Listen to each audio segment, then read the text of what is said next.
Hai semuanya, ketemu lagi di Republik Madun Channel. Dalam membina biduk rumah tangga, tentu kita tidak bisa lepas dari yang namanya cobaan hidup. Orang kalau sudah menikah pasti kita akan dihadapkan dengan berbagai macam persoalan. Entah itu persoalan dari segi finansial, masalah ekonomi, entah mungkin dari segi mertua, dari tetangga, atau mungkin dari orang ketiga. Yang namanya cobaan hidup dalam berumah tangga itu akan selalu datang menghantui. Nggak hanya sekali dua kali, tetapi selama hidup mungkin masalah anak, masalah tetangga, masalah apa. Setiap harinya mungkin setiap waktu itu akan menghantui dalam setiap pernikahan. Mungkin yang belum pernah menikah, pikirannya mereka itu logikanya kan menikah itu enak banget, apapun apapun dengan pasangan, apapun dibahas berdua itu memang casingnya enak, yang terlihat kan enak-enak aja. Tetapi kalau sudah menjalani biduk rumah tangga pasti tahulah hitam putihnya berumah tangga bagaimana, enak tidaknya bagaimana, menjalani cobaan hidup itu bagaimana. Dan kita berharap saat menikah itu rumah tangga kita itu sakinah, mawadah, warahmah sampai kakek nenek, punya banyak anak, punya banyak cucu. Tapi kan kita nggak ngerti, kita sebagai manusia hanya merancang, hanya berusaha, tetapi endingnya, titik akhirnya tetap Tuhanlah penentu segalanya. Kita berharap pernikahan itu sekali dalam seumur hidup, tetapi kalau endingnya itu berkata lain, kita mau gimana lagi? Karena sekuat apapun kita memberontak, tetap kuasa ilahilah yang berkata. Jadi kita mau memberontak sehebat apapun, yang sudah namanya takdir ilahi, kita nggak mungkin menolak takdir ilahi. Jadi kalau terkadang kita dalam pernikahan awalnya mulus-mulus aja, setahun sampai 5 tahun baik-baik aja, tetapi berjalan 7 tahun sampai 10 tahun kita dihadapkan persoalan yang begitu pelik dan memaksa untuk berpisah. Jadi mau nggak mau itu pernikahan harus diakhiri, dan pasangan dan seorang suami mungkin karena suatu persoalan masalah sehingga memaksa dia untuk bercerai dengan istrinya. Lalu dia harus memilih istri atau memilih anak. Jadi jawaban yang pertama mungkin satu memilih istri, dan yang kedua adalah memilih anak. Lalu bagaimana? Memilih istri atau memilih anak? Mungkin karena masalah tertentu jadi kita nggak ngerti persoalan, tetapi mungkin karena mungkin bukan karena apa itu masalah perselingkuhan atau perceraian, mungkin karena mungkin saat istrinya itu hamil anak kedua atau mungkin hamil anak ketiga, itu istrinya saat lagi hamil atau mungkin saat hamil itu waktu melahirkan itu karena punya penyakit tertentu, sehingga dokter itu memvonis harus diselamatkan ibunya atau anaknya. Seorang suami pasti bingung memilih, saya harus memilih mana dong? Kalau bisa memilih ya dua-duanya, tetapi nggak bisa, harus memilih salah satu, anak atau istri. Lalu bagaimana jawaban para bapak? Jawabannya pasti beragam. Kalau jawabannya memilih istri, dia pasti sudah mempertimbangkan dengan segala apa itu akibatnya nanti. Kalau memilih istri, jadi saya kasih gambaran, kalau seorang bapak itu memilih istri, pasti dia sudah mempertimbangkan lah. Kalau laki-laki seorang suami itu memilih istri dan mengorbankan anaknya yang itu mungkin udah nggak ada, jadi kan dia lebih memilih istrinya yang diselamatkan. Mungkin pertimbangannya matang banget, pertimbangannya banyak. Kalau memilih anak, anak belum tentu selamanya sama bapak.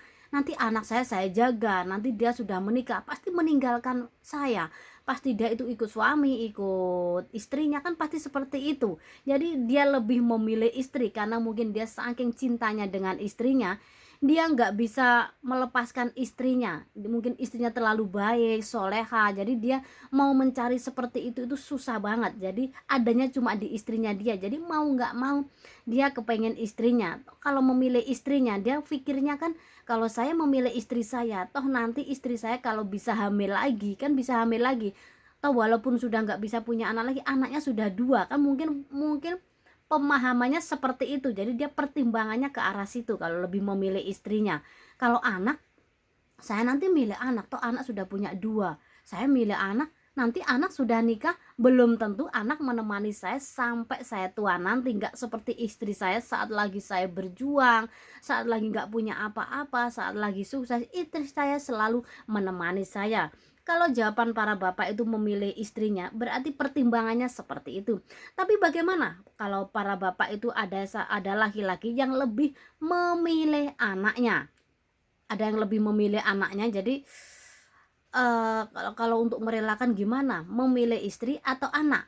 Jadi yang diselamatkan yang mana? Ada mungkin kalau ada bapak yang memilih jawaban kedua, jadi memilih anaknya, ya mungkin dia sudah tahu dengan segala konsekuensinya.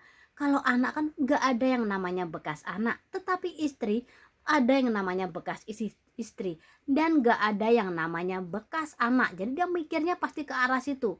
Pemahamannya dia, penafsirannya pasti ke arah situ. Kalau saya milih anak, anak kan darah daging saya. Senakal-nakalnya anak saya, pasti suatu saat kalau saya tua nanti, pasti menjaga saya. Tetapi tidak semua anak itu ngerti ke orang tua. Terkadang seorang suami istri itu memiliki anak 5, memiliki anak 6, nggak semuanya itu bisa ngerti ke orang tua, tapi pasti ada salah satu anak yang ngerti ke orang tua. Kalau punya anak satu kan ditakutkan, iya kalau baik, kalau enggak bagaimana, kan kita mikirnya kan panjang ke arah situ juga. Jadi kalau laki-laki itu lebih memilih anaknya, dia kan toh istri kan ada yang namanya bekas istri, tapi anak tetap darah daging saya, tetap nggak ada yang namanya bekas anak. Toh kalau istri saya meninggal, istri saya ada terjadi apa-apa, saya bisa cari istri lagi. Ada laki-laki yang pemikirannya seperti itu. Mungkin kalau laki-laki yang banyak duit, yang punya segalanya, pasti lebih memilih anaknya. Jadi kan toh saya nanti bisa cari bini lagi yang lebih cantik, yang lebih menarik, yang lebih hot, atau mungkin yang lebih keibuan. Ada yang sampai eh, pertimbangannya ke arah situ juga. Setiap laki-laki kan berbeda. Jadi mau memilih istri, mau memilih anak, itu hak Anda. Jadi baik bagi saya belum tentu baik bagi Anda. Saya hanya memberikan masukan bagi Anda. Jadi kan kita berbagi sharing. Kalau laki-laki kan berbeda. Ada yang memilih istri, ada yang lebih memilih anak, ada yang namanya laki-laki kan beragam ya.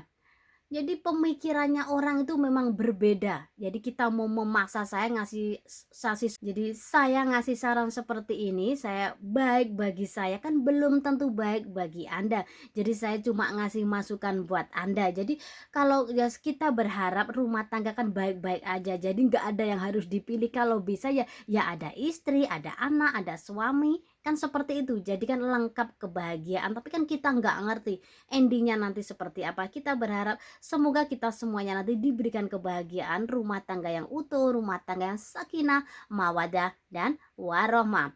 Untuk sahabat YouTube saya yang punya masalah seputar ranjang, masalah seputar kesehatan, masalah seputar herbal, masalah seputar keluarga, Anda bisa bertanya dan tulis di kolom komentar. Di next video saya akan menjawab pertanyaan dari Anda. Atau mungkin bagi Anda yang malu untuk bertanya melalui komen, Anda malu diketahui banyak orang, Anda bisa bertanya dan sharing melalui nomor WhatsApp saya. Di deskripsi ada nomor WA saya, Anda bisa sharing di situ.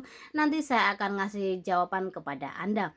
Itulah yang bisa saya sampaikan, semoga bermanfaat untuk Anda. Sebelum Anda meninggalkan channel ini, jangan lupa subscribe, like, komen, dan share di media sosial Anda agar Anda tidak ketinggalan video terbaru dari kami. Ingat, keindahan Anda sendiri yang menciptakannya. Berakhir bahagia atau sebaliknya. Sampai ketemu di video berikutnya dan jaga selalu pasangan Anda.